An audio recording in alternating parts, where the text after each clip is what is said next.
Buenas tardes para todos. Hoy vamos a tener nuestro conversatorio número 12 sobre filosofía y educación y el papel o el lugar que tiene la filosofía en la educación de los niños, las niñas y los jóvenes.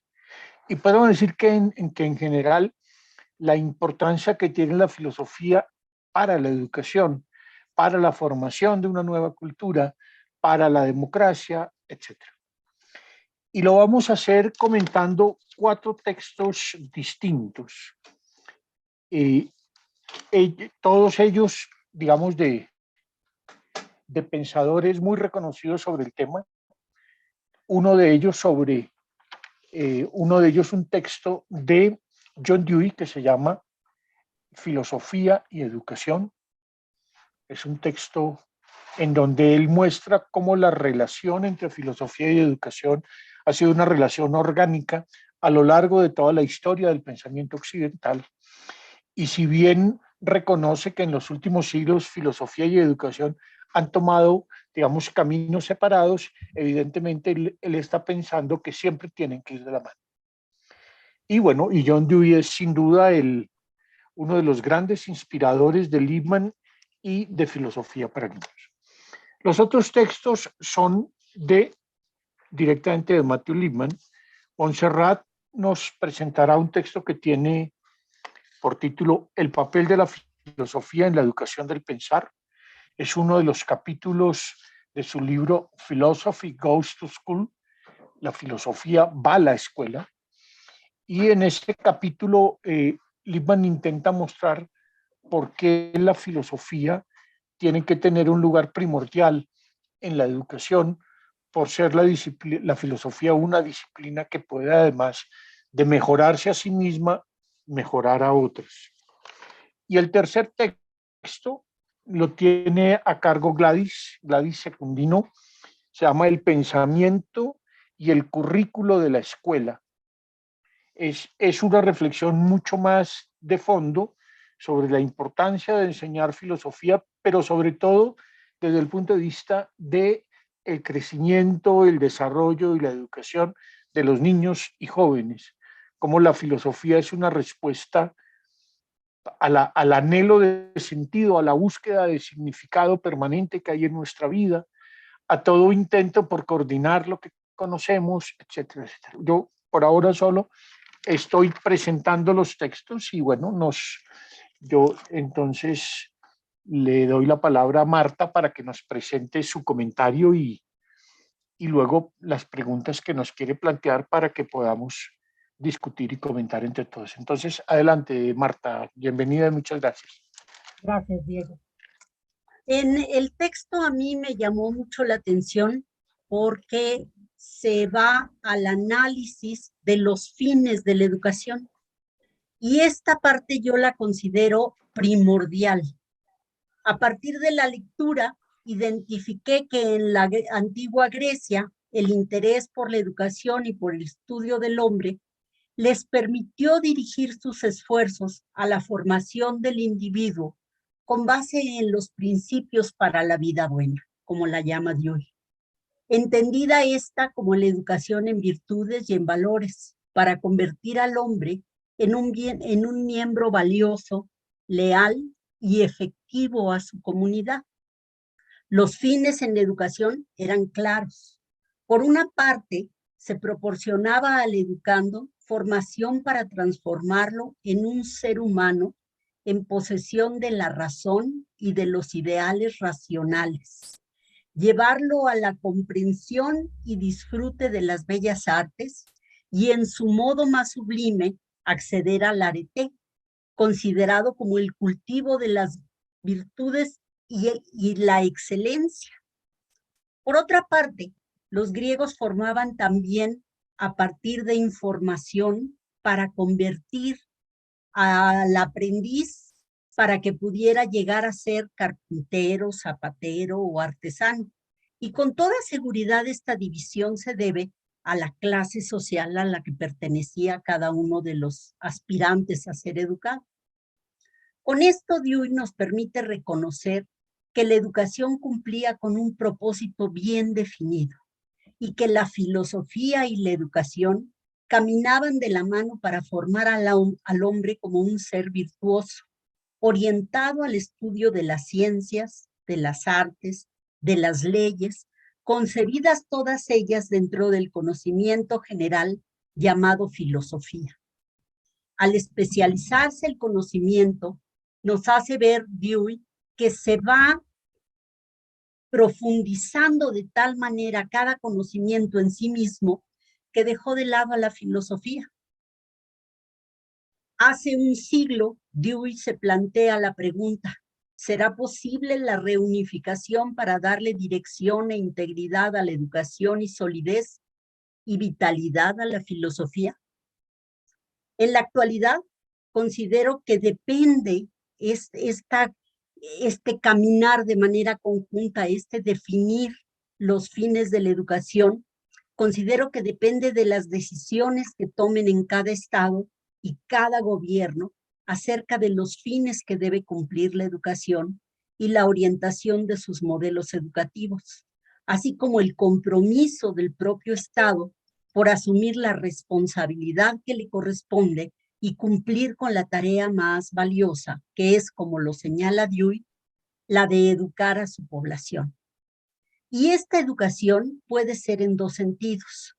En primer lugar, dotar al educando de habilidades técnicas que requerirá para el desempeño de su profesión, o sea, a lo que llamaba en Grecia la información, o la formación del carácter moral y el cultivo estético del valor supremo para aspirar a la buena vida, para convertirse en un buen ciudadano.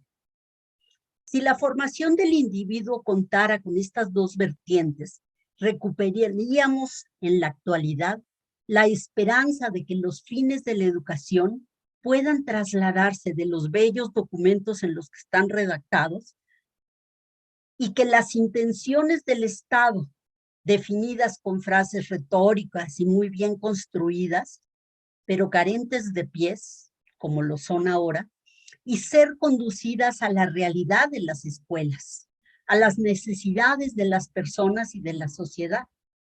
Y dejaríamos entonces de perder la esperanza, como lo dice el propio Dewey, en que cada edificio escolar se generen las batallas por la formación de seres humanos con plenitud de capacidades, equipados con conocimientos técnicos y con educación en valores.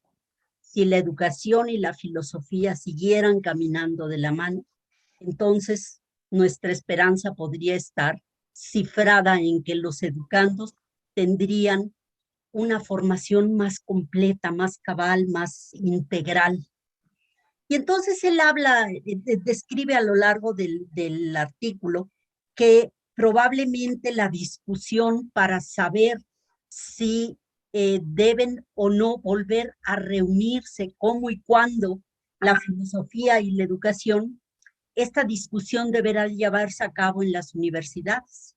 Y entonces yo la primera pregunta que planteo es si es posible que en nuestra época nos planteemos la reunificación de la filosofía y la educación, y si son los espacios universitarios los idóneos para llevar a cabo esas discusiones por la inclusión de la filosofía en los programas educativos.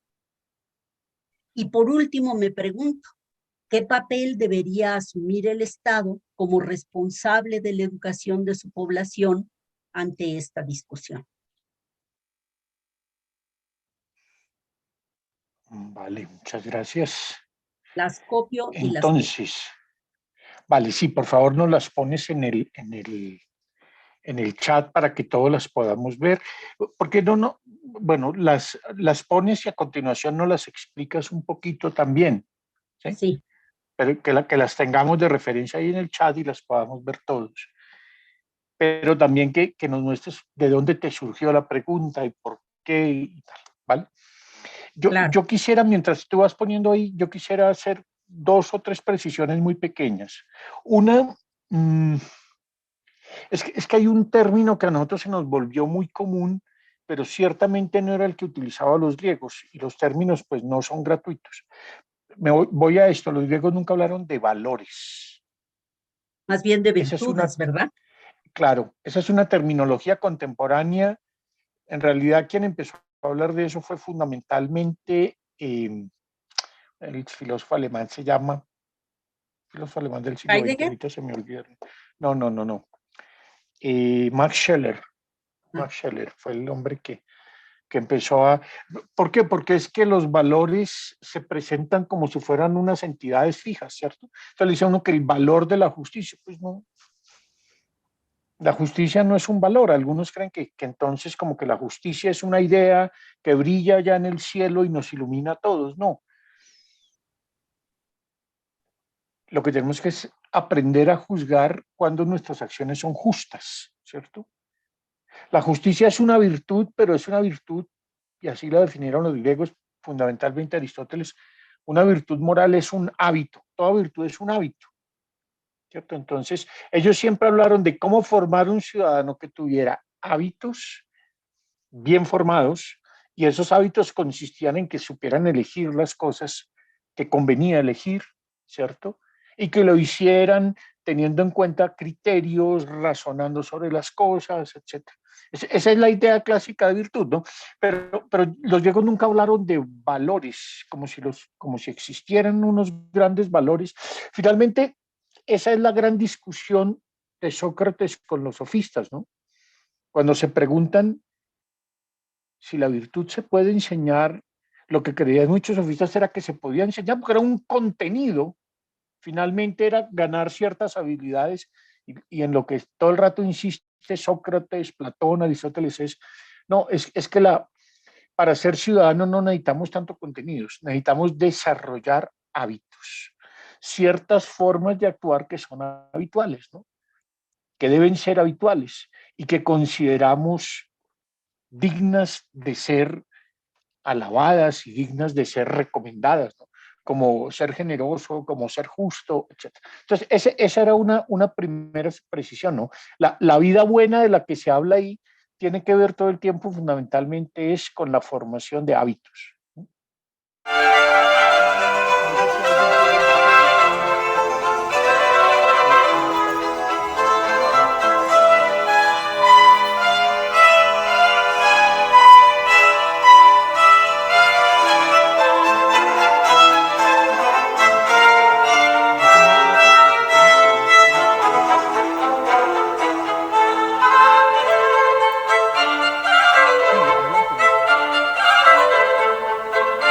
Sí, adelante, Misa. Me pregunto sobre esta pregunta de, ¿son los espacios universitarios los idóneos para llevar a cabo las discusiones por la inclusión de la filosofía en los programas educativos? Pues no sé si sean los idóneos, porque supongo que es uno de los ámbitos en los que se puede llevar a cabo esta discusión, pero no creo que sea el único espacio en donde se deba llevar a cabo esta discusión, ¿no? No sé, o sea, en mi experiencia, cuando se empezó a llevar a cabo esta discusión sobre si la filosofía debía formar parte de los programas de preparatoria, yo estaba en la universidad, era 2008 me parece, y el Observatorio Filosófico Mexicano le entró a esta discusión y lo hacían desde un punto de vista pues como muy académico y no pensando tanto en qué es lo que la filosofía aporta al ámbito educativo, sino que incluso escuché comentarios de, ¿y si no, de qué vamos a trabajar los filósofos si no hay clases de filosofía en la prepa? Lo cual me pareció bastante preocupante en su momento. Entonces, obviamente no es el único comentario que se hizo, pero sí llegué a escuchar esto. Y más bien creo que se tiene que pensar en, y bueno, ¿cuál es el aporte que hace la filosofía? ¿Qué tipo de filosofía? ¿Cómo se debe de implementar en la educación? Y para eso pues no nada más que se hable en la universidad, ni nada más desde la filosofía, sino eh, pues desde la pedagogía, la psicología y otras disciplinas. Yo creo que ahí hay una pregunta de fondo porque, a ver, Ante eso hay distintas posiciones. Algunos dicen, no, piensan solo en lo que decía Monse y es, no, que haya filosofía en todas partes para que los que estudiamos filosofía tengamos trabajo. Esa es una visión estrecha, ¿cierto? Porque la pregunta de fondo es, ¿cuál es el lugar de la filosofía en la sociedad? Porque también hay una posición académica tradicional de decir, el lugar de la filosofía es la universidad y solo la universidad. Y hay gente que defiende eso. Yo toda la vida me he enfrentado con muchas personas que defienden eso y que lo afirman tal cual. La filosofía se hace en la universidad y el lugar natural de la filosofía es la universidad. Y yo siempre digo, pero entonces, veamos los griegos, ¿cierto? Los griegos no tuvieron que crear una universidad para que la filosofía tuviera sentido. La filosofía tenía sentido en la vida de cada ciudadano, porque además la filosofía se hacía en lugares públicos, ¿no? Eso fue lo que siempre defendió Sócrates. Yo no me encerré por allá en una escuela, no, yo fui y hablé en el Ágora, el Ágora es la plaza del mercado, ¿no? Es decir, la filosofía es algo público, la filosofía es un bien público, no es el monopolio de los intelectuales, no es el monopolio de los filósofos profesionales. Ese me parece que es un... Ahora, ¿eso quiere decir que entonces tiene que salir de la universidad? Sí, tiene que salir de la universidad, pero eso no quiere decir que la universidad no sea un lugar legítimo. Es muy importante que haya filosofía en la universidad, porque es la base de todo, porque la universidad puede propiciar y tiene las condiciones para dar una formación profesional en filosofía de alto nivel. Pero uno no se puede dedicar a hacer filosofía para filósofos todo el tiempo. Yo conozco mucha gente que ha dedicado toda la vida a la filosofía, pero se ha dedicado a hacer filosofía para filósofos. Y entonces textos súper especializados para discutir 4 especialistas en un autor, etc. No, la filosofía tiene que estar abierta a otras posibilidades, ¿no? Entonces aquí sí hay un debate fundamental y es el lugar de la filosofía en la universidad. Lippmann insiste en que no, ese fue su conflicto precisamente. Él fue muchos años profesor universitario y un día dijo, no, la filosofía tiene que estar en otro lugar. Esto simplemente, yo les enseño un poco de lógica a mis alumnos de la Universidad de Columbia que nunca aplican en su vida para nada. Les enseño una cantidad de reglas lógicas, pero cuando veo que esas reglas lógicas pueden funcionar en la vida práctica, le ayudan a los niños a leer mejor, etcétera, entiendo que esto no puede quedar encerrado aquí en la universidad. ¿Sí me entiendes, Monsi? Yo creo que ahí hay una pregunta de fondo y yo creo que la opción de filosofía para niños es no, saquemos la filosofía de la universidad. De entrada, llevémosla a la educación básica, pero llevémosla más allá. Filosofía para niños ha hecho mucho por todas las prácticas filosóficas no académicas. Muchas de las prácticas filosóficas no académicas se han incubado y se han desarrollado en relación con filosofía para niños. Las consultorías filosóficas, los cafés filosóficos, una cantidad de formas de hacer filosofía por fuera de la academia han tenido un impulso muy fuerte en filosofía para niños. Y yo creo que la filosofía hay que hacerla en la academia, pero también hay que hacerla por fuera. Bueno, eso es lo que quisiera yo decir al respecto, pero...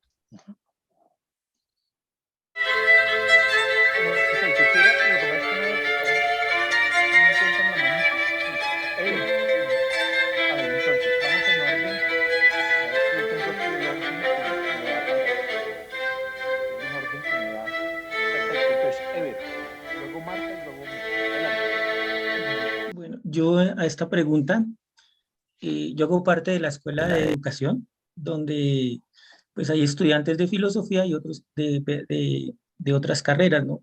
Que me he encontrado con los estudiantes de filosofía que son muy teóricos. O sea, ellos se encierran en su mundo, en sus teorías, en su filósofo. En cambio, los de otras carreras, por ejemplo, los de pedagogía infantil, ellos toman unos principios y los aplican, son más prácticos. Entonces, pues respondiendo a esta pregunta, yo creo que sí se puede reunificar, pero el desafío es no reducirla a unos cursos, porque ¿qué pasa? Que uno empieza a mirar el programa de cada licenciatura y yo creo que hay una base filosófica en todos los programas, pero no es evidente. ¿sí? Entonces, ¿qué sucede? Que muchas veces nosotros podemos pensar que la filosofía son, por ejemplo, las éticas que la gran mayoría de los pregrados las colocan, ¿sí? Las éticas allí como para reforzar principios de acuerdo también al modelo de la universidad, pero en general los chicos se están preguntando, son muy inquietos. Mi esposa enseña artes, por ejemplo, y ella me dice, mire, los chicos de arte tienen unas preguntas tan profundas, ellos están indagando por qué esto de dónde surgió, por qué lo pensaron. Entonces ella me decía, mire, es más rico trabajar con poblaciones así, los diseñadores de modas, ella me dice, ellos son chicos que la universidad pues apenas está planteando el programa, pero ellos sí se preguntan como fundamentos más fuertes. Entonces yo creo que sí se puede unificar, el reto es el cómo, ¿no? Porque, bueno, uniendo aquí la otra pregunta y es el papel del Estado. Muchas veces el Estado da unos lineamientos, pero son las universidades, yo hablo de las universidades porque ahora estoy en universidad, da unos parámetros y de acuerdo a lo que, como a ese modelo lo quiere implementar. Pero en sí, yo pensaría que, y comparto la idea que decía el profe Diego hace un momento, que las personas en espacios diferentes se preguntan, se inquietan. El problema es que de pronto no se sistematiza y muchos de esos argumentos o temas que se debaten o se comparten se quedan allí en ciertos grupitos, porque eso también ha sucedido, ¿no? Que hay buenas personas intelectuales, pero son como grupos cerrados. Eso quería decir. Claro, una cosa importante, Ever, yo diría que no es bueno ni que la filosofía sea algo tan teórico como lo hacemos los filósofos, sino que la filosofía sea una práctica también, pero tampoco es bueno que sea tan práctico como si se tratara simplemente de tener una receta para enseñar algo, que a veces se pedagogiza excesivamente la filosofía. Entonces se cree que simplemente, venga, enséñeme el método y entonces sigo unos pasos y eso es hacer filosofía. No, no, no, la filosofía tiene que ir siempre mucho más allá de eso, ¿cierto? Y lo importante es que uno descubra un motivo para filosofar. Es muy interesante, yo le he enseñado filosofía durante muchos años también a gente de muy distintas carreras. Ahora, por ejemplo, este semestre volví a darle clase a los ingenieros. Y estoy dándole clase a un grupo de doctorandos en ingeniería. Son ingenieros ya muy preparados, con varios con posgrados, con todo, y están terminando su doctorado en ingeniería. Y estamos estudiando, y están encantados, y yo estoy encantado con ellos. Vamos a trabajar temas de ética aplicada y que tienen que ver con la tecnología, todo eso lo vamos a trabajar, pero ahorita estamos leyendo los filósofos clásicos, empezamos leyendo a Aristóteles, leímos a Epicuro, para la clase de pasado mañana vamos a leer de la brevedad de la vida de Séneca, y ellos descubren, ellos dicen, vea, nunca habíamos tenido oportunidad de trabajar en esto, ¿no? Y nos tiene encantados. Muchos tuvimos 2 clases sobre Aristóteles y casi todos ha comprado la ética ni como aquella y se le están leyendo por su cuenta. Porque es que lo importante es que ellos encuentren un motivo.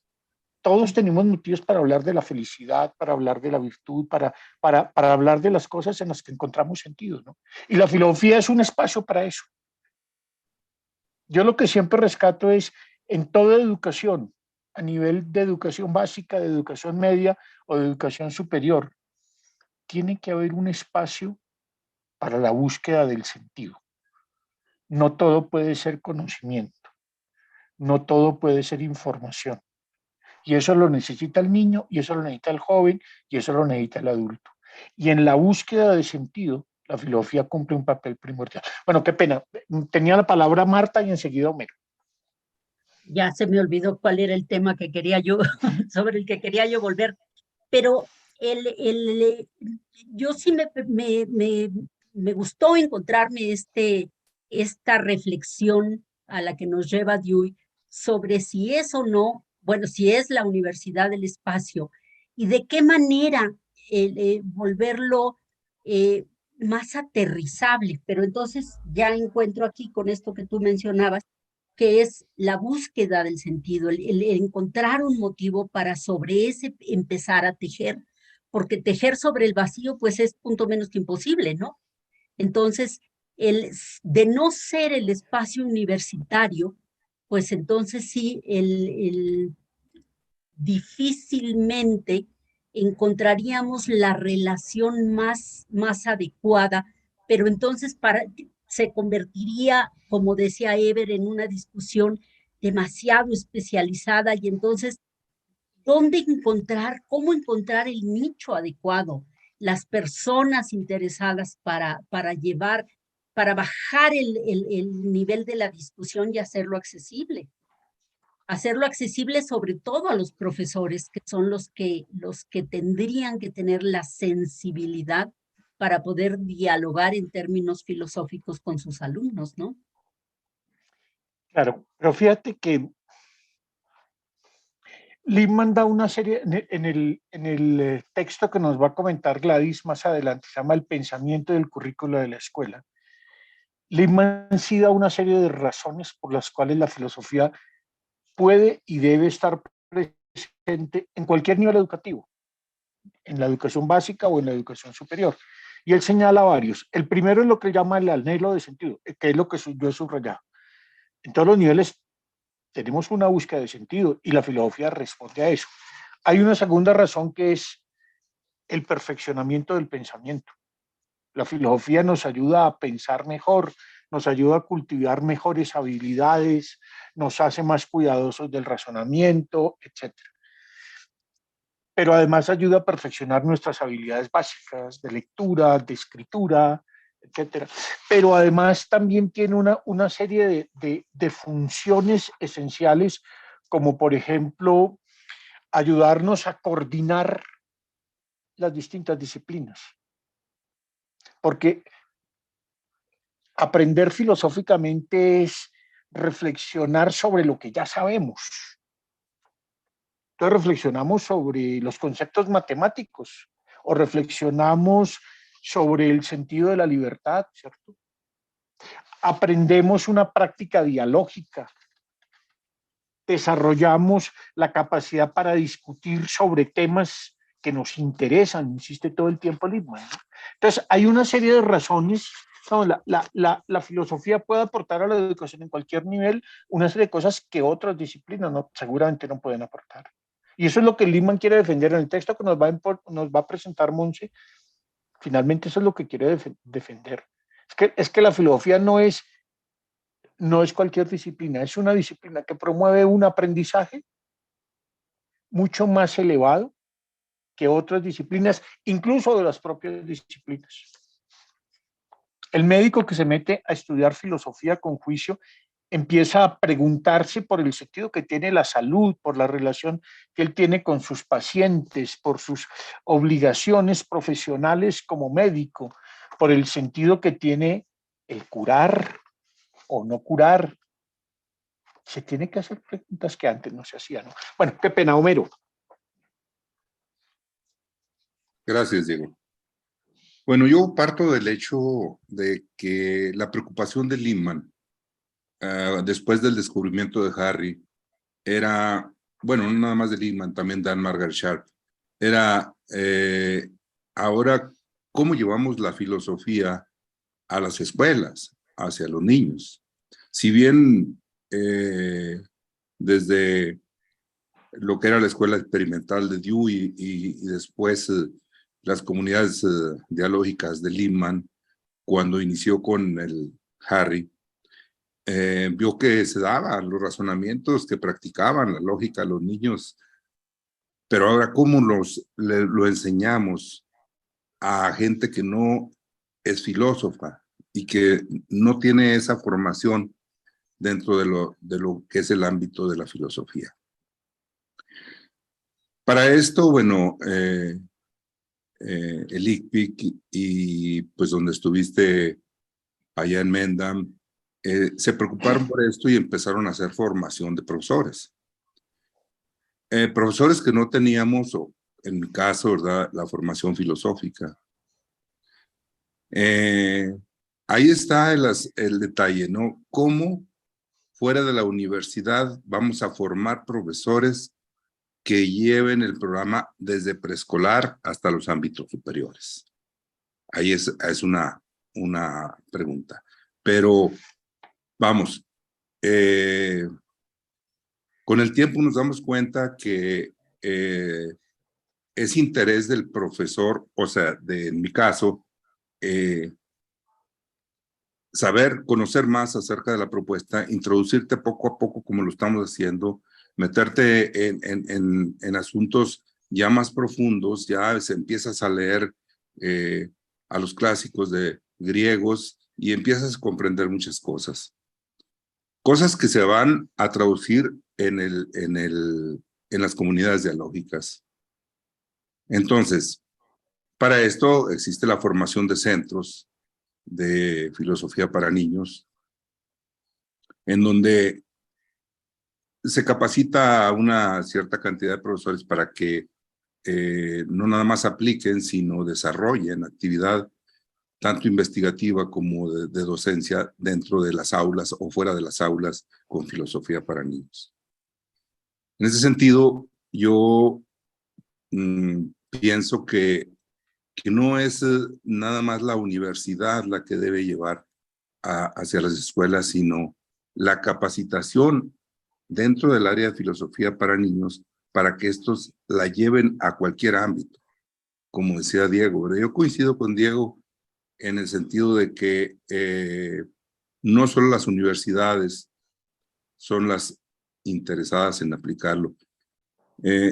Yo después de que obtuve el diplomado y que me hice trabajos de investigación, mi tesis y todo eso sobre filosofía para niños, yo trabajé 30 años en la Universidad Pedagógica de Durango.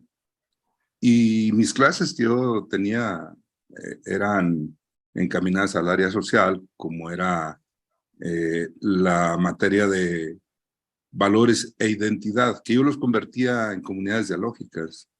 Y era tan productivo que los alumnos se metían de lleno a filosofar.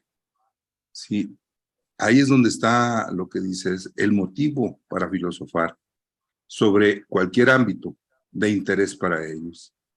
Y en ese caso había el interés de ellos en ese ámbito educativo. Entonces, yo lo he practicado en las universidades. Yo pienso que las universidades sí tienen mucho que ver, pero también no es exclusivo de las universidades y tampoco clases de filosofía heavy o dura o pesada, sino una filosofía, una práctica de la filosofía light, con una buena fuerte dosis de pedagogía. Es mi punto de vista. Yo estoy muy de acuerdo con todo lo que tú acabas de decir, pero pondría el énfasis en otro lado. Tú pusiste el énfasis en todo lo pedagógico, ¿cierto? Cómo formar maestros, cómo prepararse para trabajar mejor todo eso está muy bien. Pero yo creo que detrás de esto no solo hay una propuesta pedagógica, hay también una propuesta política. Es decir, filosofía para niños es una apuesta muy fuerte por la democracia como modo de vida. Yo sé que hay mucha gente que eso de democracia hoy le suena light y le suena a mero formalismo legal. No, yo creo que cuando estamos hablando de democracia estamos hablando de una sociedad donde la gente puede participar, discutir, una sociedad donde realmente hay deliberación, donde ni en las casas, ni en las escuelas, ni a nivel público, simplemente alguien manda y los demás obedecen, sino que se puede argumentar, se puede disentir, etc. Entonces, detrás de esto hay una propuesta política importante. Por eso, yo la vez pasada yo comenzaba por ahí. Filosofía para niños fue pensado inicialmente como un programa para llevar la filosofía a la educación básica. Sin embargo, tiene otra cantidad de potencialidades por desarrollar y de hecho han surgido otra cantidad de cosas. Pongo un ejemplo simple. No sé si ustedes han leído a un autor que se llama Christopher Phillips. Christopher Phillips se formó en filosofía para niños, pero él no es maestro, él es básicamente periodista. Y él lo que ha hecho es trabajar con filosofía para niños, por ejemplo, en cárceles. Entonces él hace cafés filosóficos. Un día los hace en un colegio con un grupo, otro día se va a una cárcel y desarrolla una labor interesante. Entonces, por ejemplo, él cuenta las discusiones que tienen sobre la libertad en una cárcel. O ciertos problemas que se plantean un grupo de muchachos en un colegio. Listo, de eso se trata, es que así se hace la filosofía. Así la hizo Sócrates, ¿cierto? Así la hizo Sócrates. Me dice Monse que Andy West también. Hay mucha gente que pasa, hay muchas formas de hacer filosofía.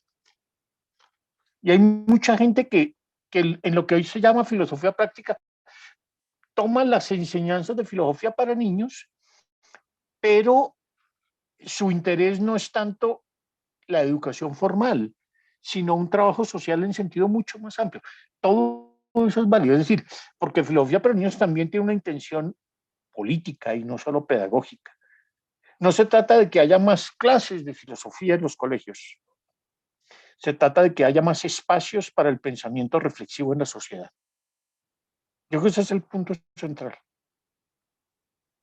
No es que haya más profesores dando clases de filosofía en los colegios, no, no, no. Es que vivamos una sociedad en una sociedad donde sea posible deliberar y donde realmente nos formemos para deliberar bien, y entonces formemos nuestra capacidad de razonamiento e intentemos comprender los problemas éticos y tengamos salidas creativas y entonces leamos mejor porque sabemos extraer mejor el significado de un texto escrito o porque sabemos interpretar una situación. Todas esas habilidades en las que insiste Lippmann son habilidades eminentemente sociales y políticas.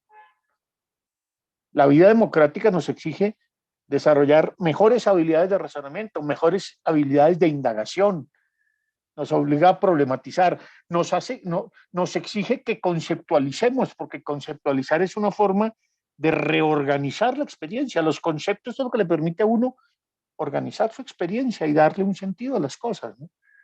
Todo eso se necesita en la vida democrática, ¿no? Bueno, ¿qué más sería acerca de estas preguntas que nos planteó Marta? Pues yo creo que plantean muy bien varios problemas que surgen de la lectura de Dewey y también de los que a ver, piensa en más.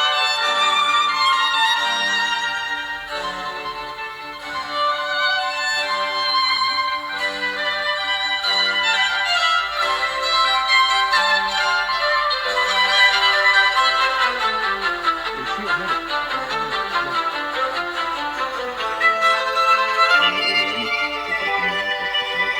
Sin embargo, yo quisiera dar mi punto de vista de lo que tú dices.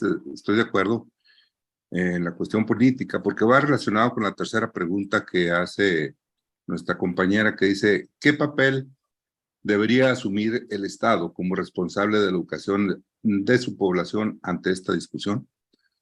Entonces, me imagino que estás hablando sobre la inclusión de la filosofía en los diferentes estratos, más subsistemas educativos, ¿verdad? Entonces,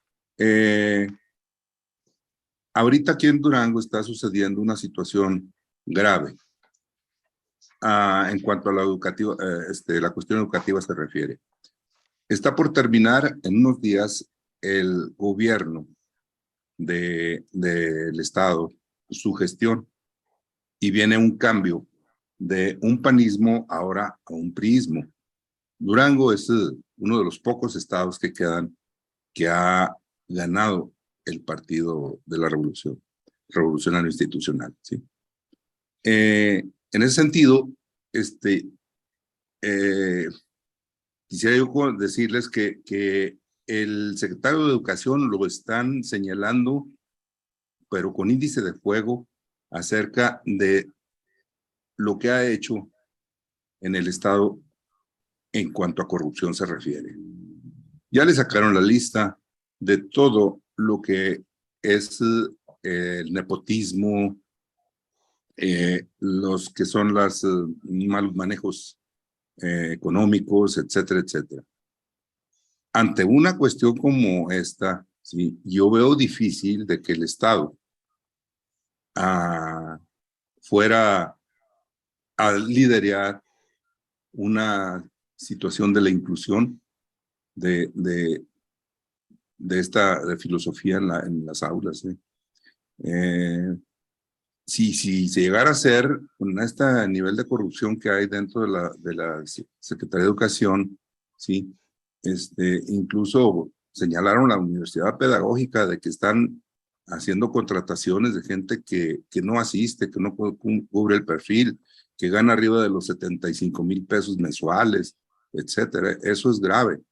Y esas personas supuestamente son las que serían encargadas de dar instrucción a los profesores. Entonces yo veo que el Estado, dependiendo de su situación política, responde o no responde a esta formación filosófica. Claro, pero mira, Homero, aquí hay una cosa importante. Yo creo que filosofía para niños no va a cambiar el mundo. Y yo creo que yo siempre he creído que uno de los problemas graves que hay con filosofía para niños es cuando se politiza, cuando se vuelve un arma ideológica. Yo se lo digo, a mí 2 o 3 personas en distintos momentos me han propuesto, venga, y yo tengo el contacto con el secretario de Educación de tal departamento en Colombia, montamos ese programa, vende usted no sé cuántas novelas y usted hace no sé qué más, y entonces yo le he dicho, no, a mí eso no me interesa. A mí eso no me interesa porque es que en el momento en que uno quiera masificar la filosofía de esa manera, termina creando ideología. La filosofía se hace con los individuos. Yo en eso le creo mucho a Dewey. Mi tesis doctoral tiene que ver exactamente con eso. Mi tesis doctoral se llama El individualismo democrático de John Dewey. El otro día leímos una partecita que yo les puse. Porque es que en filosofía uno lo que cree es en el poder de los individuos. Yo no, digamos, hay que trabajar en política, de acuerdo, y hay que luchar contra la corrupción, y afortunadamente hay gente que sí lucha contra la corrupción, hay gente honesta, fiscales, jueces honestos que no se dejan comprar, eso es maravilloso y está muy bien, pero la tarea de uno como filósofo no es cambiar el mundo. Yo creo que la tarea de uno como filósofo es incidir realmente sobre la visión de la vida que tienen las personas. Eso fue lo que hizo Sócrates. Sócrates no cambió el mundo, pero Sócrates nos ayudó a pensar que la vida valía la pena ser examinada y que podíamos formularnos ideales de vida diferentes, ¿no? Que había muchas formas distintas de ser sabio, que la ciudad necesitaba de personas que plantearan preguntas, interrogantes, que pudieran disentir. Entonces, yo lo que creo es, yo creo mucho en el trabajo que se hace en concreto con las personas, con los individuos. Y con eso no quiero decir que filosofía para niños tenga que quedarse encerrada pues en los colegios. No, no, no. Lo que creo es que el trabajo, el trabajo del filósofo no es un trabajo político en el sentido de transformar el mundo, es un trabajo pedagógico en el sentido de propiciar la sabiduría. Ese me parece que es el ejercicio clave. Por eso yo insisto mucho en que los educadores, más aún los que nos dedicamos a la filosofía, tenemos que revivir el ideal de la sabiduría. El fin de la educación no puede ser simplemente el conocimiento, el llenarnos de información. La pregunta es cómo vamos a construir una sociedad más sabia, de gente que tiene capacidad de verdad de reflexionar, de disentir, de embarrarla seguramente. Eso no, nadie le va a garantizar la felicidad a nadie. A veces cuando pensamos las cosas se nos enreda la vida, sí, pero es que una vida es auténtica cuando se hace preguntas y cuando se plantea problemas y cuando... Yo creo que no se trata simplemente de pasarla bien y de ser muy felices, entre comillas. Se trata de llevar una vida auténtica y para eso la filosofía sí que es necesaria. Sí, bueno, esa es un poco mi visión del asunto. Quisiera ver qué piensan ustedes de las otras preguntas. Bueno, sobre todo de la primera pregunta que planteó Marta, que es la que menos hemos abordado. Si en cierto sentido, ¿cómo haríamos para reunificar filosofía y educación? ¿Qué es lo que está proponiendo finalmente Dewey? Vale. Vamos al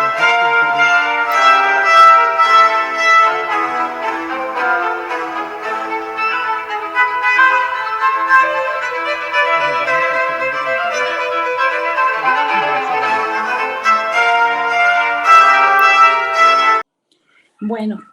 le he estado dando un poco de, como de vueltas en mi cabeza a las 3 preguntas y las 3 me hacen mucho ruido, pero pensando en esta que nos dice la número 1, que es posible en nuestra época plantearnos la reunificación de la filosofía y la educación, me hace pensar en algunos países del mundo en donde la filosofía fue quitada de los planes de estudio, sobre todo en esos lugares donde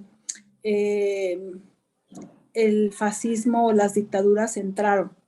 Y me hace pensar en la necesidad de mantener la filosofía dentro de las instituciones, a lo mejor no como un currículum oficial, sino como parte del currículum transversal que le permita a los docentes y a los alumnos irse como trabajando en esta parte de la ética, de la lógica, pero más, bueno, creo que de la ética es como súper importante para poder como que nuestros alumnos distingan qué es lo que está bien de lo que no es éticamente válido en la vida de las personas. No sé qué tan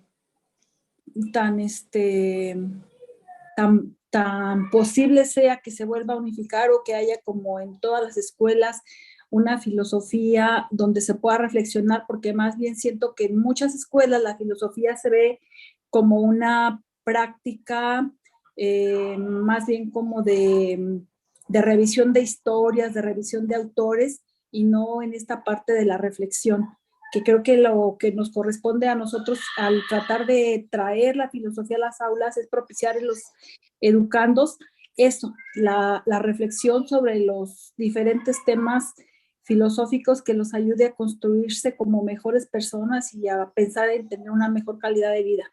No es fácil, no todas las instituciones lo van a permitir, creo que lo podemos hacer como parte de un currículum que podamos ir trabajando de manera, a lo mejor en grupos, habrá instituciones que lo permitan, pero otras pues no lo van a permitir porque tal vez no responda a los modelos educativos de algunas instituciones pensándolo así, quizás pertenezcan como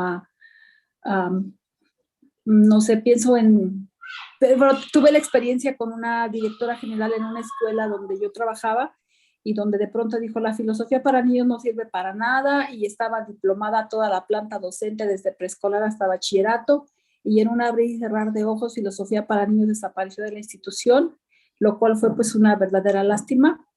Y digo, bueno, es que no respondía a su sistema de trabajo de esta persona. Entonces creo que es como ese miedo que los que son autoritarios tienen, el temor de que las personas puedan ser reflexivas y puedan ser capaces del preguntarse el por qué y el para qué de los actuales. Entonces, tal vez sea difícil reunificar la educación y la filosofía, sin embargo, creo que no es del todo imposible. Pensaba también... Claro, pero entonces, mira, tú... no termina, tranquila. Así, solo voy a decir algo. Pensaba hace un momento en las diferentes formas de llevar filosofía para niños con las prácticas filosóficas y pensaba en José Barrientos, que hace mucho trabajo con comunidades excluidas, con las gentes de los polígonos en España, con las personas en la cárcel, de un trabajo que hizo muy interesante, creo que hace 2 años que estuvimos por ahí con él y que hizo un trabajo en cárceles de la Ciudad de México y de Colombia, que es como interesante. Cuando lo recordé cuando hablabas de cómo se puede hablar de la libertad dentro de la cárcel. Entonces, pues sí, es llevar la filosofía para niños a otros espacios, a los cafés. He pensado en la posibilidad de trabajar filosofía para niños en las casas de cuidados de adulto mayor, que creo que es un espacio para que ellos puedan hablar. Es algo que traigo así como en la mente y ahora ando con un poco más de tiempo, entonces creo que voy a empezar a hacer esa práctica. Gracias. Claro. Se trata todo ese de descubrir nuevas prácticas. Filosofía para niños tiene una cosa fantástica y es que hay un modo estándar de aplicar lo que es en las aulas y para eso existen una serie de materiales, metodologías, está muy bien, pero es que nos permite desarrollar otra cantidad de posibilidades. Nos abre el espacio a trabajar en muchos otros espacios diferentes. Pero quería completar algo de lo que tú decías. Tú llamas la atención sobre un hecho claro, y es que los gobiernos autoritarios, muchos de ellos prohíben la filosofía. Cuando Pinochet llegó al poder en Chile, no solo prohibió la enseñanza de la filosofía, hizo quemar todos los archivos de las universidades donde había filosofía. Yo lo digo porque me tocó vivirlo, había colombianos que estudiaban filosofía en Chile, tuvieron que salir corriendo.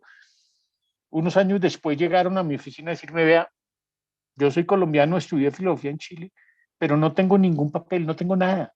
Cuando llegó Pinochet hizo quemar todo. Quemaron los archivos. Bueno, eso ha pasado en muchas partes. Claro, también es muy peligroso cuando el Estado tiene una filosofía que quiere imponer.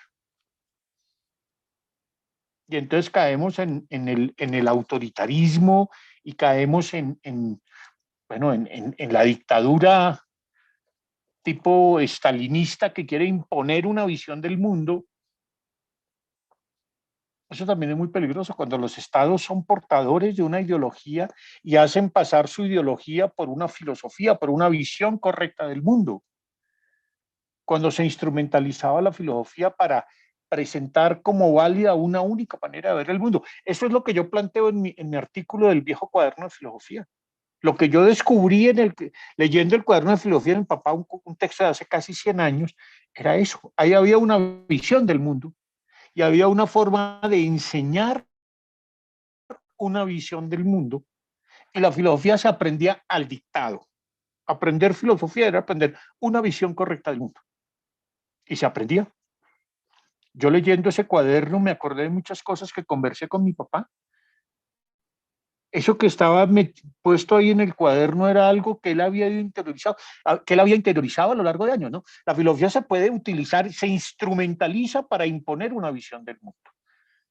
Y eso también es muy peligroso. Y filosofía para niños no puede caer en eso. Filosofía para niños no puede caer en convertirse en una doctrina, en una ideología. Porque ahí es. Yo me acuerdo que hace unos años en un congreso internacional que hicimos aquí en Colombia, alguien me hizo esa pregunta, me dijo, ¿cómo sería un colegio organizado desde la perspectiva de filosofía para niños? Yo le dije, sería una desgracia. Sería una desgracia. Sería una desgracia porque es que esto no es para imponerlo como una única visión del mundo.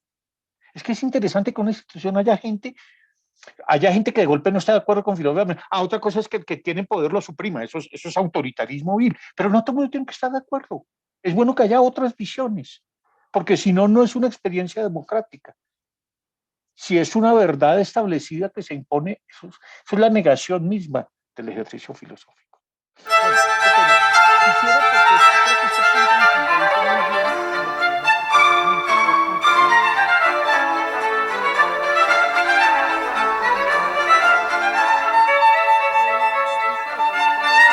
lo que nuestra pregunta, ¿ustedes preferirían que sean los países? Luego escuchamos a Monse y a Jan. Yo creo que es el preguntado que más tiempo nos queda. Tenemos 10 minutos. A las 7:12 nos vemos de nuevo por aquí. Yo creo que es el momento de hacer la pausa. Pues, Monse, empieza si quieres. Bueno, Jan.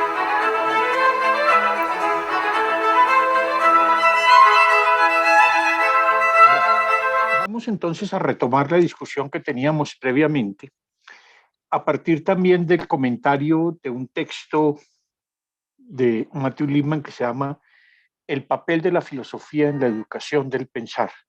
Ya les decía, es un capítulo de su libro Philosophy Goes to School. Y para leerlo, discutirlo, vamos a escuchar un momento a Montserrat, que hizo una reflexión sobre él que nos quiere presentar. Adelante, Montserrat. Muchas gracias. Gracias. Pues Yo noté lo siguiente sobre el papel de la filosofía en la educación del pensar. Me hizo referencia a esta necesidad que se ve de desarrollar habilidades de pensamiento en los niños, las niñas, y cómo a veces cuando se pregunta, pues, ¿qué es filosofía para niños? ¿Cuál es el uso? ¿Cuál es la aplicación? Pues una forma fácil de responder podría ser que es desarrollar habilidades de pensamiento, pero eso sería simplificar lo que en realidad es filosofía para niños. En su texto, Matthew Lipman parece indicar que la riqueza de filosofía para niños radica en que las habilidades de pensamiento que atraviesan el proyecto no son separadas de la disciplina filosófica, que se enriquece al mismo tiempo del desarrollo de tales habilidades. Es decir, que la filosofía es a la vez una forma y una pedagogía, esto literalmente lo dice en el texto, y pues forma y contenido, ¿no? Entonces, es al tratar los temas filosóficos a través del método filosófico que estas habilidades se pueden desarrollar mejor, ¿no? Y habla como de la ética y, bueno, todas las disciplinas, las ramas de la filosofía, ¿no? Y como, pues, si uno lee las novelas de Lippmann, pues, en los diferentes capítulos se trata algún tema filosófico que puede ser de lógica, que puede ser de ética, de estética, etcétera, ¿no? Pero, bueno, aquí yo propongo una pregunta medio capciosa, si acaso existe algún tema que no pueda ser filosófico. Y pues en el texto se sugiere que no, al parecer la forma de la filosofía hace al contenido de la filosofía, o sea que cualquier tema podría ser tratado desde la filosofía, y ahí es donde introduce por qué la filosofía tiene un lugar en todas las otras disciplinas. Según Matthew Lipman, la disciplina que nos prepara para pensar en las otras disciplinas es precisamente la filosofía. Y es interesante el apunte que recoge de Collingwood cuando menciona que el papel de la filosofía no es el de hacernos pensar, sino el de hacernos pensar mejor. Ese pensar mejor implica la posibilidad de no solamente fortalecer habilidades de pensamiento, sino fundamentalmente la posibilidad de dar cabida a la incertidumbre, de problematizar, de cuestionar, de pedir clarificaciones, de celebrar las dificultades que se esconden en las grietas e intersticios de nuestros esquemas conceptuales. A mí me gustó mucho cómo lo escribe así, porque pues a final de cuentas no hay un concepto que no pueda ser cuestionado, y precisamente a la filosofía le interesa pues le interesa aquello que puede ser cuestionable, ¿no? Ahorita se me olvidó la palabra exacta, pero bueno, todo aquello que pueda ser contested es en inglés. Eso es lo que le interesa a la filosofía. Esto que mencionamos no es nada sencillo. Yo escribo ni intelectual ni emocionalmente. Y esto me recordó algo que ocurrió hace muy poco en una clase de filosofía. Bueno, de hecho es de teoría del conocimiento para mis alumnos de prepa, pero que yo les digo que hacemos filosofía, ¿no?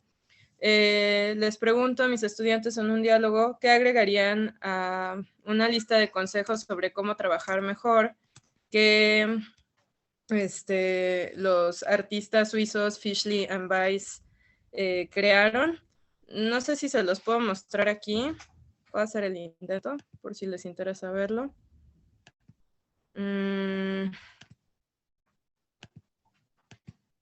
Sí. Okay, entonces esto yo se los presenté al inicio del ciclo escolar, no sé si lo pueden ver, que dice How to Work Better, y tiene 10 ideas. Y pues sería traducido: haz una cosa a la vez, conoce el problema, aprende a escuchar, aprende a hacer preguntas, distingue sentido de sinsentido, acepta el cambio como inevitable, admite errores, dilo simple, ten calma y sonríe.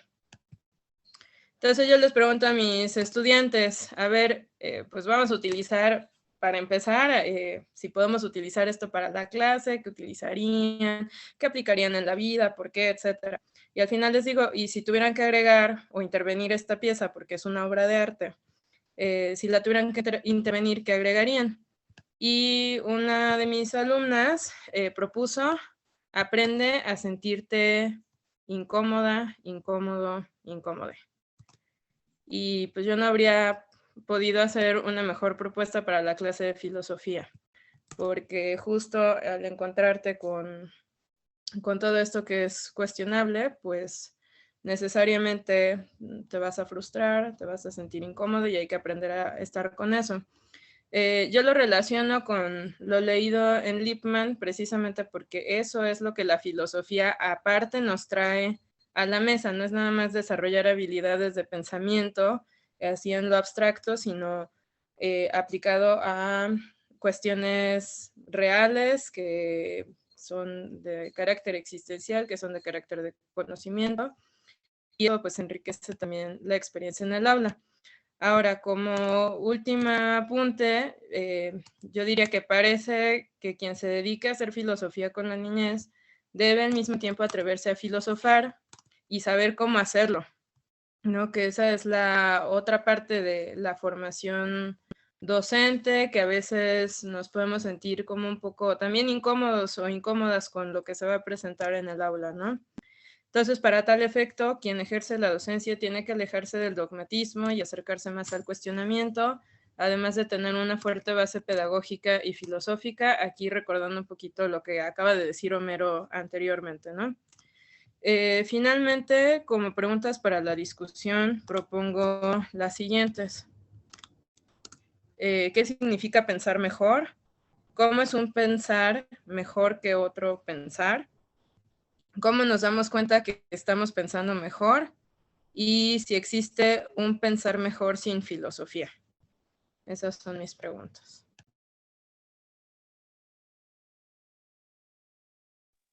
Muchas gracias, Monse. Entonces, las preguntas, si por favor las pones en el chat y pues está abierta la discusión. Yo quisiera poner para entrar de entrada como un pequeño tema polémico. Esa pregunta que tú dices que haces sarcásticamente, creo que es muy sensata y ¿es que hay algún tema que no sea filosófico? Yo diría, hay muchos temas que no son filosóficos, pero no hay un solo tema que no se pueda volver filosófico. Ese me parece que es el punto clave. Evidentemente hay habilidades puramente mecánicas. En la universidad en donde yo trabajo hay una carrera de odontología desde hace muchos años muy prestigiosa y entonces yo veo a los estudiantes de odontología ya con su cosa y practicando una cantidad de habilidades. Yo mismo voy a que me hagan un tratamiento odontológico y ellos, pues eso es lo que aprenden, son una cantidad de habilidades que uno podría decir son puramente mecánicas. Con todo y eso, por más mecánico que sea eso, no se reduce simplemente a eso. Cuando uno habla con el odontólogo, entiende que la odontología no es simplemente la habilidad mecánica de hacer tratamientos de conductos o cosas de ese estilo, sino que supone formarse una concepción de muchas cosas, ¿no? La boca, ellos trabajan en la boca y dentro de la boca finalmente, pero es que la boca es un lugar central de todo el cuerpo. La salud del cuerpo empieza en la boca, ¿cierto? Es que tienen una concepción del cuerpo. Tienen que tener una concepción del dolor. Claro, ellos hacen una cosa que ordinariamente es muy dolorosa, ¿no? Incluso entre esos odontólogos hay muchos que trabajan con un compañero mío en un grupo se llama así filosofía del dolor. Es decir, una cosa tan práctica como la odontología, se puede hacer filosofía a partir de las cosas más elementales. Por ejemplo, si uno le pregunta a un niño, ¿no quieres bizcocho? No, ¿por qué no quieres bizcocho? Eso aparentemente es una pregunta trivial, sin embargo, uno puede ir más allá de eso. ¿Por qué uno prefiere una cosa u otra? ¿Qué es que a uno le guste algo o que no le guste? El asunto del gusto es un asunto puramente sensitivo, que me sabe rico, o el asunto del gusto es algo más profundo, algo finalmente estético, ¿no? El problema del gusto es un problema estético, así lo planteó Hume, por ejemplo. Cualquier problema uno no puede volverlo filosófico, ¿no? Porque detrás de cualquier cosa que uno estudie, que uno quiera aprender, hay una historia, hay una cantidad de significados implícitos, hay una cantidad de conceptos, hay una manera de ver el hombre, el conocimiento, etcétera. Entonces, en cualquier cosa que aprendamos, finalmente puede haber filosofía, ¿no? Bueno, ese era como el punto de partida que yo quería proponer, ¿no? Bueno, agregando esto, creo que tú subrayas una cosa muy interesante que señala Lippmann, es el contenido y el método no son separables. Es decir, uno no puede hacer filosofía simplemente aplicando unas reglas. Las reglas son muy importantes. Y hay filósofos que nos enseñaron a ser muy cuidadosos con las reglas. Por ejemplo, Aristóteles, por ejemplo, Wittgenstein, que dice, a ver, examine qué es lo que usted hace cuando sigue una regla y por qué es importante seguir reglas y qué tanto el aprender depende de seguir reglas. Eso es muy importante, pero usted no puede separar uno el método del contenido. Uno no puede, digamos, aplicar las reglas del ejercicio filosófico a cualquier cosa. Tiene que aplicarlas al ejercicio filosófico de plantearse preguntas, de construir conceptos, etcétera. Y eso lo va a llevar a debatir muchas ideas que se han debatido a lo largo de siglos sobre la libertad, sobre el pensamiento, sobre la belleza, sobre la justicia, sobre el amor, sobre, etcétera. Finalmente, todos esos son temas filosóficos, son temas de los que se ha ocupado la filosofía. Bueno.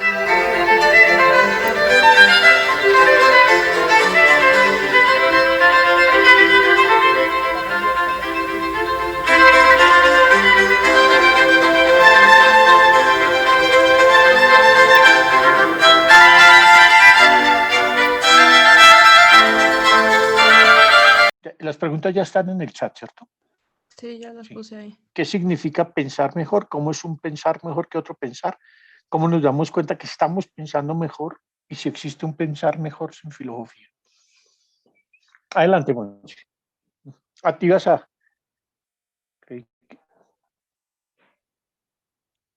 No, creo que... Entonces, ¿quién fue? Tania fue la que levantó la mano. Adelante, Tania. Gracias, estaba buscando aquí la manita. Bueno, creo que cuando hablamos de pensar, híjoles, es que, ay, Monse, cómo nos complicas con el pensar, ¿no? Nos haces pensar.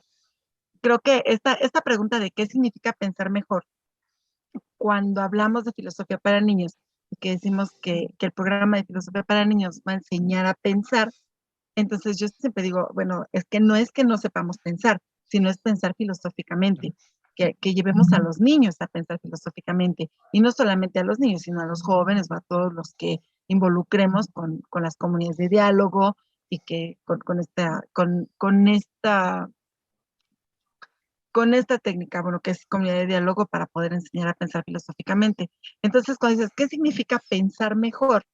Yo me inclinaría por decir que estamos pensando filosóficamente, o sea, que estamos pensando más allá, que estamos analizando lo que vamos a decir, pensando antes de hablar, porque pues tenemos que pensar críticamente, pero a veces, no sé, yo planteaba alguna ocasión si podemos educar el pensamiento, y entonces creo que va en este sentido, ¿no? O sea, bueno, ya eduqué mi pensamiento, entonces quiere decir que sí puedo decir que estoy pensando mejor cuando mis argumentos, lo que yo digo, tiene coherencia, y a lo mejor ahí vendría la pregunta, ¿y cómo sabes que tiene coherencia?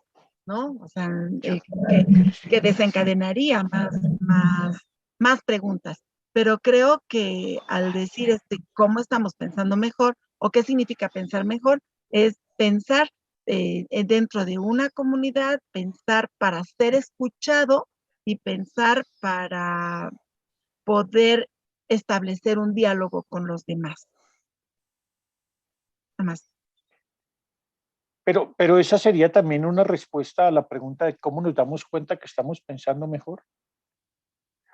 Nos damos cuenta en la interacción también, ¿cierto? Sí, como que van de la mano. O sea, digo, creo que una sería como consecuencia de la otra, ¿no?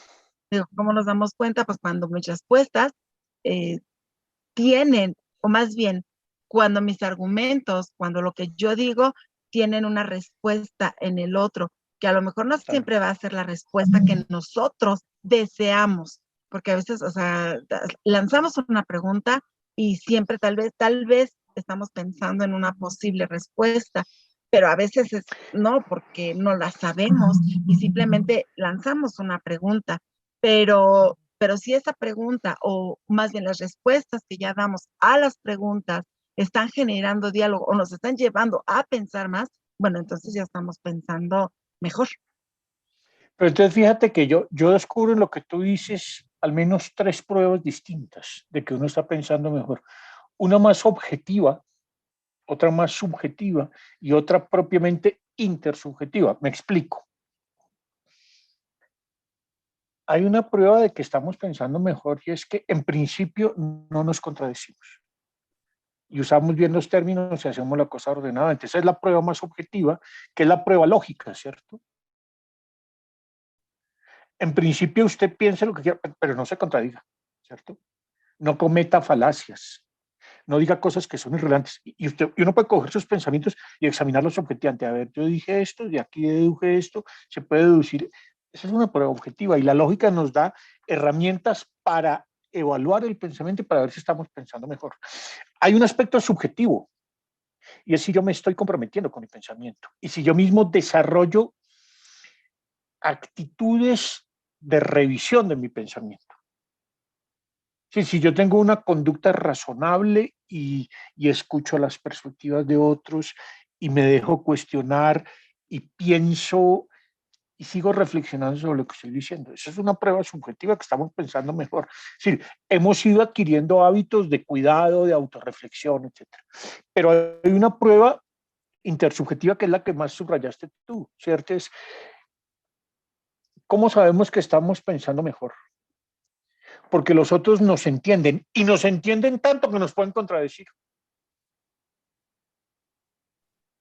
Claro, cuando alguien cuestiona mis puntos de vista, eso es una prueba de que mi punto de vista tiene un valor. El otro lo comprendió y lo pudo examinar, ¿vale? Eso puede que yo no tenga la razón, el problema no es si tiene uno la razón, el problema es si los puntos de vista que elaboramos podemos examinarlos dialógicamente. Entonces digo que son pruebas distintas del pensar mejor, ¿no? No sé, Monse, si eso responde también un poco a tu pregunta. Me parece que es interesante pensar cómo evaluamos que estamos haciendo mejor eso de pensar. Sí, creo que la parte de la intersubjetividad para mí resulta como muy clara, ¿no? De cómo me doy cuenta que estoy pensando mejor. Tal vez la parte más interna, la más, digamos, subjetiva, es donde nos podemos equivocar un poco más. Y pues no sé, recuerdo que con Laura Curvelo hacíamos muchos ejercicios de metacognición, ¿no? Como qué tipo de pensamiento estoy aplicando ahorita en medio del diálogo.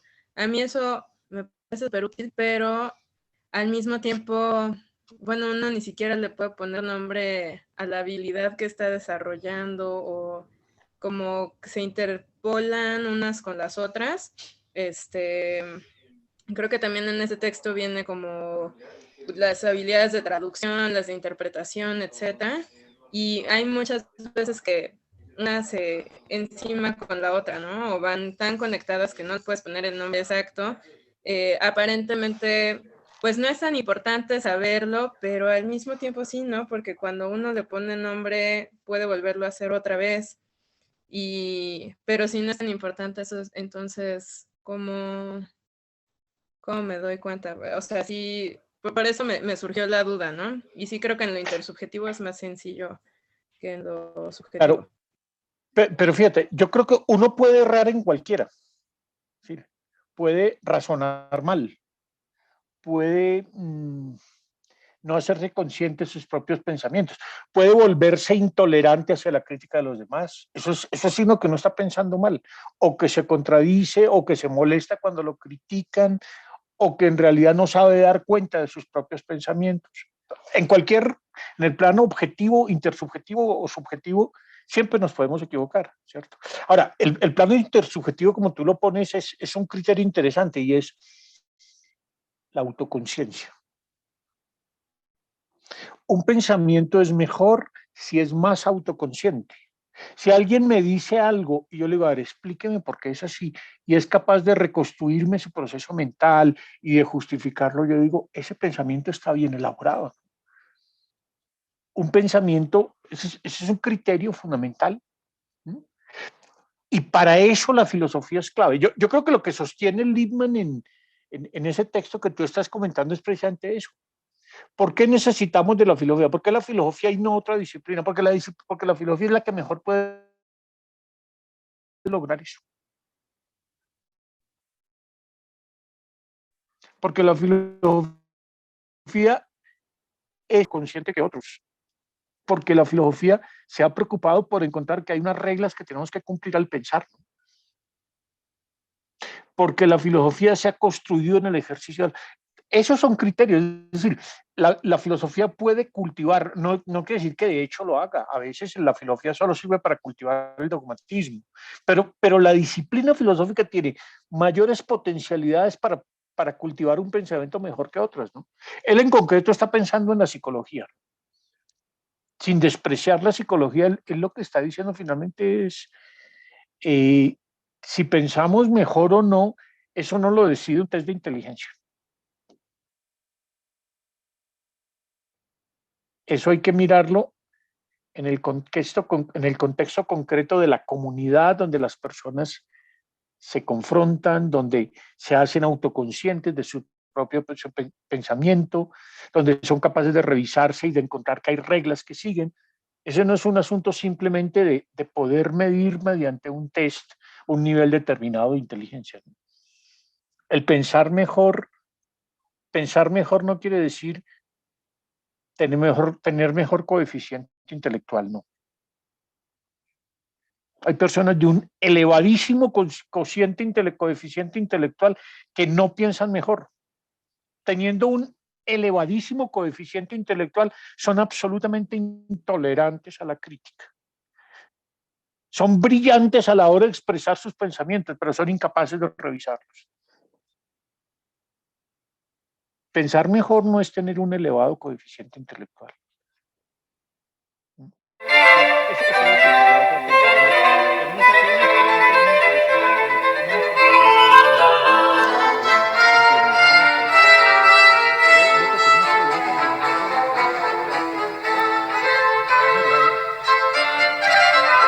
A ver, a mí me causó un poco de ruido esa situación. Entonces, el test de habilidades cognitivas de New Jersey, el test que emplearon para que eran 50 ítems, ese test, ¿cuál era el objetivo si no era que razonaran mejor? El New Jersey Test of Reasoning Skills, test New Jersey de habilidades de razonamiento. Sí. Es decir, es un test para diagnosticar, como señala muy bien Monse, las habilidades de razonamiento y para poder ver cómo se mejoran las habilidades de razonamiento. Y eso es muy importante y ese es un punto de partida básico. Pero es que el pensar bien no se reduce tampoco a razonamiento. Pensar bien no es solo razonar bien. Hay gente que razona muy bien y no por eso piensa muy bien. Hay personas que, por ejemplo, nos aplastan con sus habilidades lógicas, ¿cierto? Y se nos vuelven policías del pensamiento. Todos tenemos amigos de esos que no creen sino en el razonamiento matemático, en lo que se puede demostrar y entonces en hacer deducciones precisas, y cualquiera que dice algo dice, no, tú te equivocaste, cometiste tal error porque de esto no se puede tratar. Esa persona tiene unas habilidades de razonamiento supremamente desarrolladas, pero eso no es un buen pensador. Volvemos a lo mismo, es intolerante. Muchas veces esa persona que razona muy bien es intolerante a la crítica. Muchas veces esa persona que razona muy bien es intolerante a los defectos de pensamiento de los otros y no es capaz de ayudarle al otro a descubrir sus propios problemas al pensar, sino que se dedica a descalificarlo. ¿Sí? ¿Me entiendes? Razonar muy bien no necesariamente pensar bien.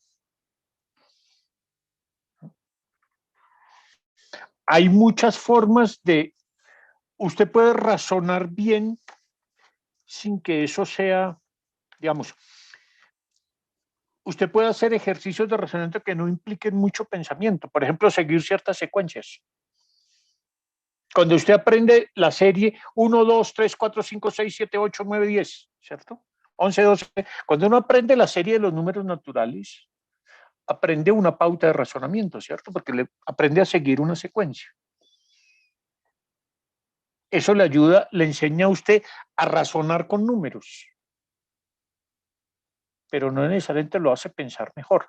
Uno piensa mejor cuando coge eso y lo puede empezar a aplicar a otras circunstancias.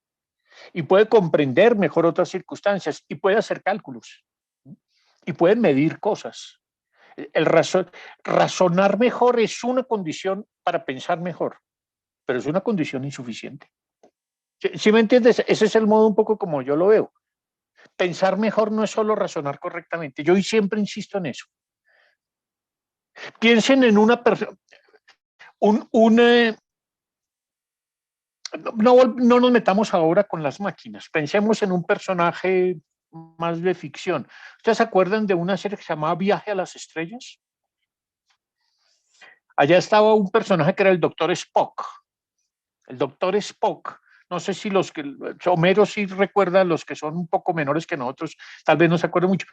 El Doctor Spock no es terrícola, digámoslo así. Entonces él, por ejemplo, no tiene sentimientos, no tiene emociones, ¿cierto? Es una máquina de razonamiento. Razona perfectamente, pero no es capaz de tomar decisiones. ¿Por qué? Porque para tomar decisiones lo que uno necesita es emociones. El que no tiene emociones no puede tomar decisiones morales, porque las decisiones morales también son un compromiso de la voluntad. Hay personas que pueden ser perfectas en el razonamiento y sin embargo no entienden las situaciones. Hay personas que, y es muy difícil tratar con ellas porque si usted mira lo que están diciendo es correcto todo, pero simplemente es decir, pensar mejor no se limita a que uno piense ordenada y sistemáticamente. También implica, por ejemplo, que uno sea capaz de imaginar, de aventurar una hipótesis, de equivocarse. Un signo de que alguien piensa mejor es que se equivoca.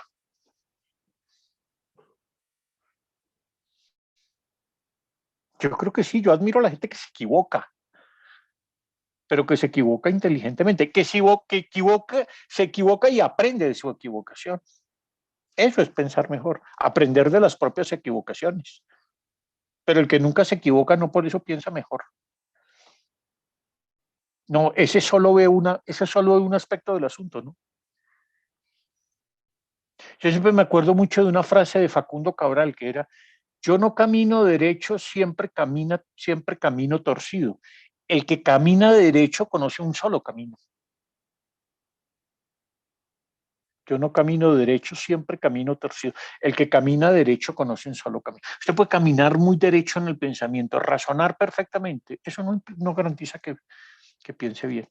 El test es útil para medir habilidades de razonamiento y para eso lo utilizaba Lippmann y es útil. Pero eso no garantiza que pensemos mejor. nos garantiza que podemos mejorar un tipo de habilidades particulares que son las habilidades de razonamiento. No sé, Homero, si aclaro o acabo de confundir, pero... No, sí, queda claro. O sea, el pensar es más allá de razonar, es en corto. Y bueno, yo creo que pensar mejor implica muchas cosas.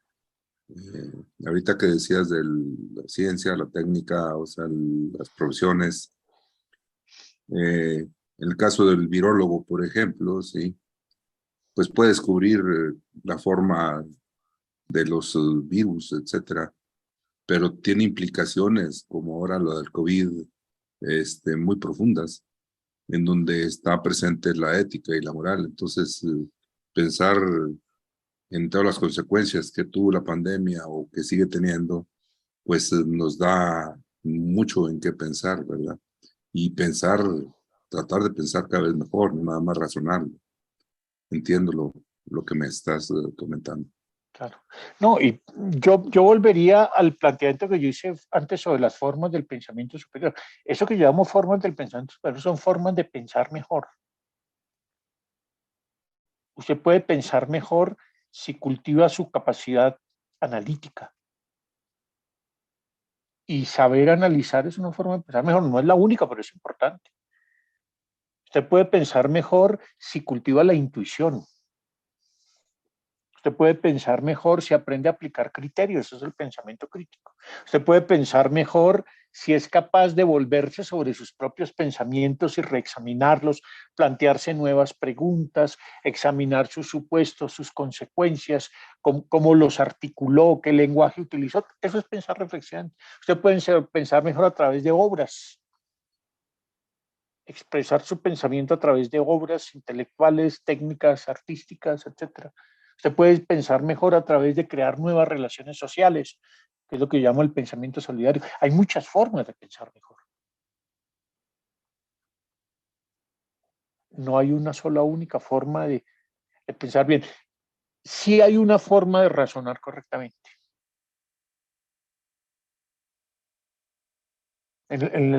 Cuando se trata de razonamiento, sí hay reglas. Usted no puede sacar una conclusión universal de dos premisas particulares. Ni puede sacar una conclusión afirmativa si en sus premisas hay una premisa negativa. Hay reglas clarísimas.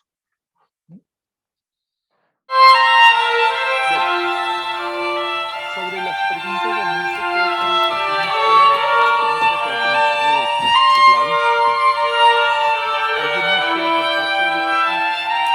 Yo resumiría solo una cosa.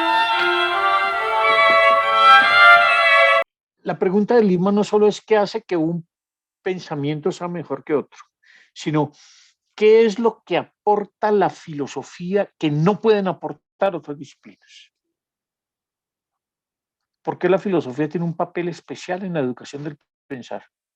Y yo creo que resumiendo mucho lo que hemos dicho acá, está claro, por ejemplo, que la filosofía nos obliga a ser precisos conceptualmente, a analizar, a hacer síntesis en lo que insistía Tania ahora, que nos obliga a que nos revisemos y que seamos autocríticos, autorreflexivos, que intentemos corregir nuestros pensamientos, pero hay un punto que no hemos tocado y es la filosofía nos hace pensar en términos cada vez más universales.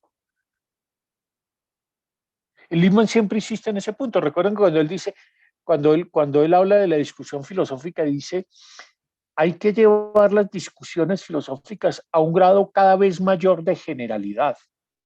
Si usted tiene que salir del caso concreto de lo particular y construir conceptos universales. Ese ejercicio no se lo pide a usted una ciencia, ese ejercicio se lo pide la filosofía. La filosofía sí le pide que deje volar su pensamiento más allá de las reglas, que intente intuir principios, que busque un poco como lo decía Aristóteles, que se pregunte por los primeros principios y por las primeras causas, que tienda a pensar de forma cada vez más abstracta y por tanto cada vez más universal. Bueno, Gladys, Entonces Gladys nos va a comentar un texto que se llama El pensamiento y el currículo de la escuela de Matthew Lipman, de su libro Philosophy in the Classroom. De allí está tomado, de allí lo traduje yo y bueno, Gladys nos tiene preparado su comentario. Adelante, Gladys. Muchas gracias.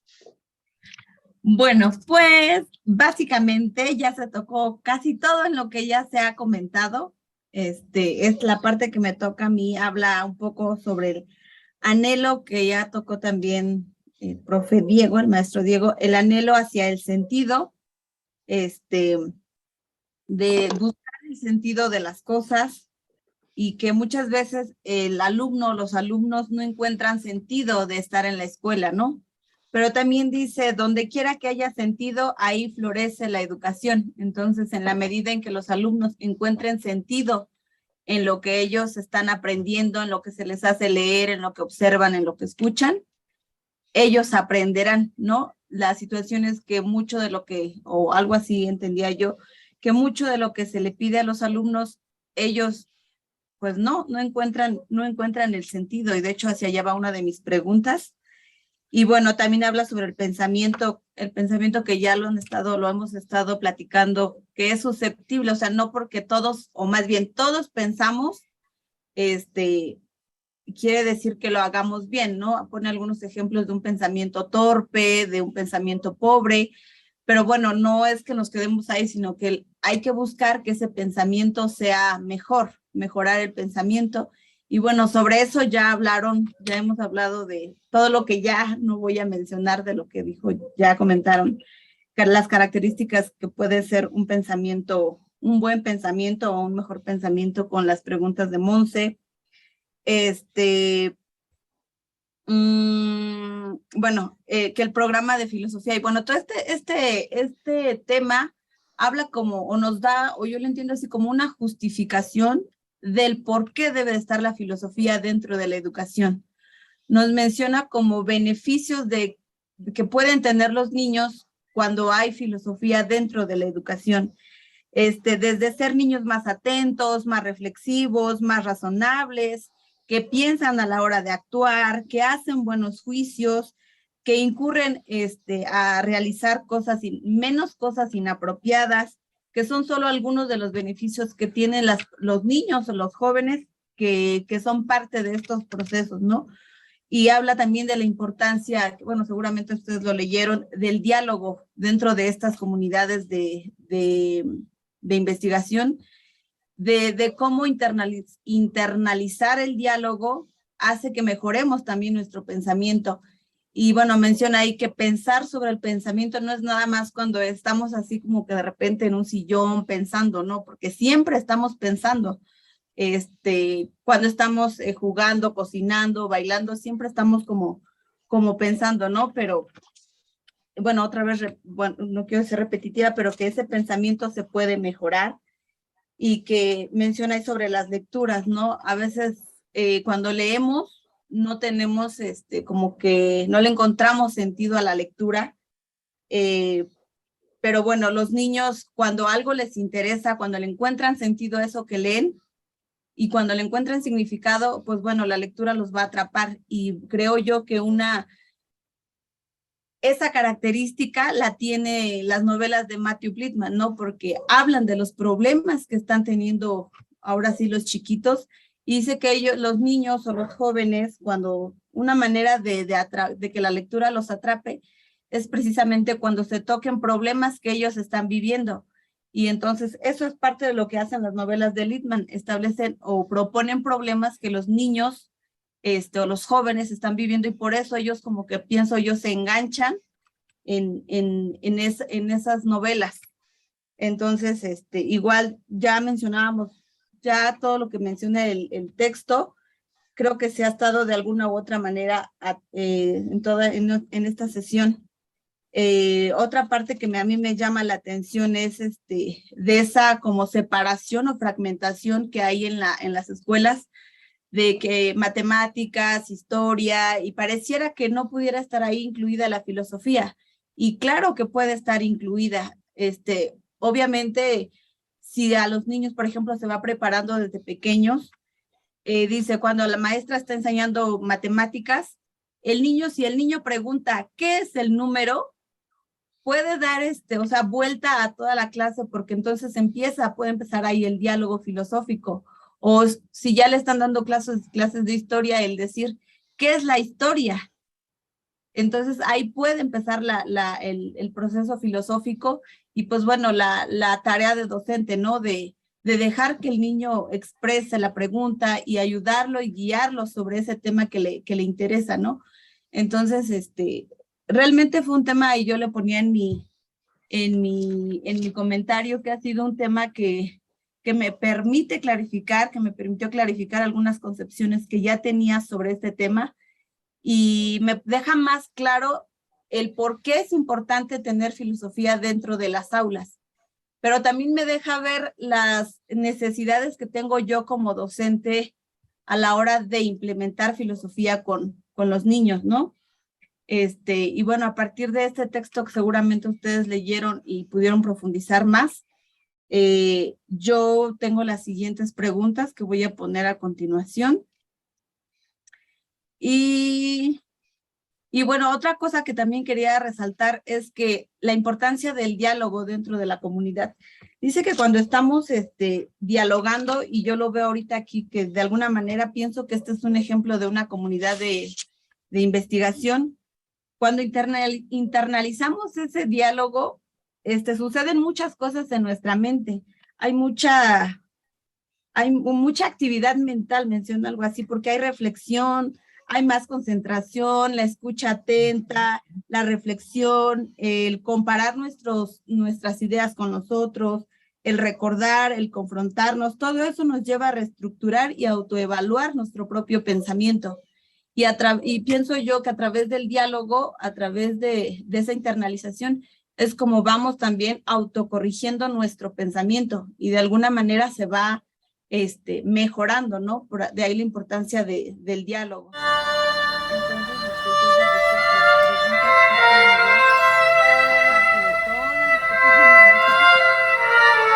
Si quieres, mientras copia las preguntas, yo hago un pequeño comentario al respecto de eso. Y vas copiando las preguntas y me ves. Mire, este texto es muy importante por una cosa clave, y es esto que acaba de decir Gladys. Yo lo insinué también al comienzo. Tal vez este es uno de los textos donde más directamente Lippmann dice por qué es importante la filosofía en la escuela. Y entonces están todas esas razones, ¿no? Permite desarrollar mejores habilidades de pensamiento, nos ayuda a pensar en las otras disciplinas, promueve la capacidad de razonamiento, promueve la búsqueda de sentido, todas esas cosas las va diciendo ahí. Pero el próximo tema que nosotros vamos a tratar es el de los objetivos y metaobjetivos de filosofía para niños. Y cuando veamos los que Lippmann consideró como los objetivos y metaobjetivos claves de un programa como de educación filosófica, veremos que está respondiendo a esto. Primer y fundamental objetivo: mejoremos el razonamiento. Esa es la base de todo. Pero hay ciertos objetivos claves, como lo que él llama el desarrollo de la comprensión ética. Es decir, aprendamos a comprender todos los factores que determinan nuestras acciones y por tanto hacer mejores juicios sobre nuestra vida, ¿no? Busquemos estrategias para desarrollar nuestra capacidad creativa, nuestra imaginación, nuestra búsqueda de sentido. Desarrollemos nuestra capacidad también para encontrar significado en la experiencia. Eso está ligado a las capacidades lógicas. Entonces, ¿cómo aprendemos a interpretar el mundo? ¿Cómo podemos leer mejor? ¿Cómo podemos construir sentido a través de la escritura? Todos los objetivos de filosofía para niños están pensados de perspectiva.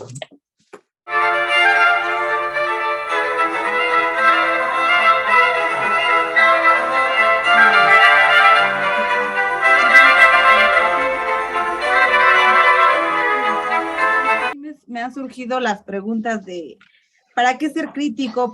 ¿Para qué sirve pensar mejor? ¿Para qué reflexionar? ¿Para qué encontrar sentido? ¿Para qué encontrar significados? Y tenía yo ayer pensando qué preguntar y qué preguntar, y tenía tantas preguntas, y de todas las preguntas puse estas 3, pero ahorita al principio usted dijo algo, que dije, claro, pues es que sí.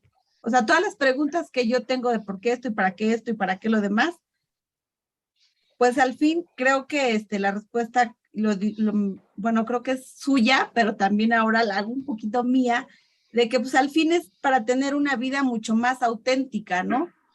Porque lo estoy pensando, pero ¿para qué esto? ¿Para qué? ¿Por qué meterme en esto si pudiera llevármela más fácil así? Pero ahorita con lo que usted empezó la sesión, ahorita me ha dejado pensando mucho y dije, pues sí, es que todo es para una vida lo más auténtica posible. Bueno, esa era una precisión, una aportación que quería hacer. Y bueno, mis preguntas son, ¿qué es dar sentido a algo? ¿Cómo ayudar a los niños y jóvenes a encontrar un sentido a lo que leen, escuchan, ven, viven, en un momento donde las redes sociales ocupan una gran parte de su tiempo? Y la tercera, desarrollar habilidades del pensamiento puede ayudar a formular un sentido a la vida de las personas. Vale. Entonces, están abiertas las preguntas. ¿Quién quiere hacernos sus aportes? Igual si alguien más, porque siento que si era un texto que tenía mucho, pero era muchísimo. Y dije, ay, Santo Cristo, ¿por qué no me tocó uno de 4 hojas?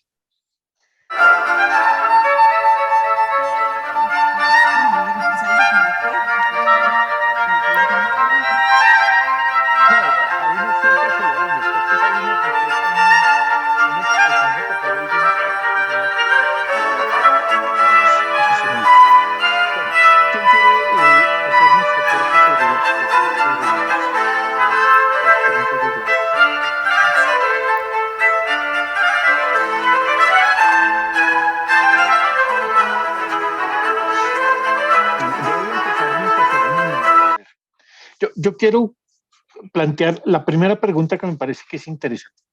¿Qué es darle sentido a algo? Es una pregunta clave. Porque no sé si ustedes han leído un texto muy bello que se llama El psicoanálisis de los cuentos de hadas, de Bruno Bettelheim. Bruno Bettelheim es un psicoanalista que se pone a hacer psicoanálisis con niños. Eso es difícil, ¿no? Porque hacer psicoanálisis con niños es muy difícil porque el psicoanálisis es una cura verbal.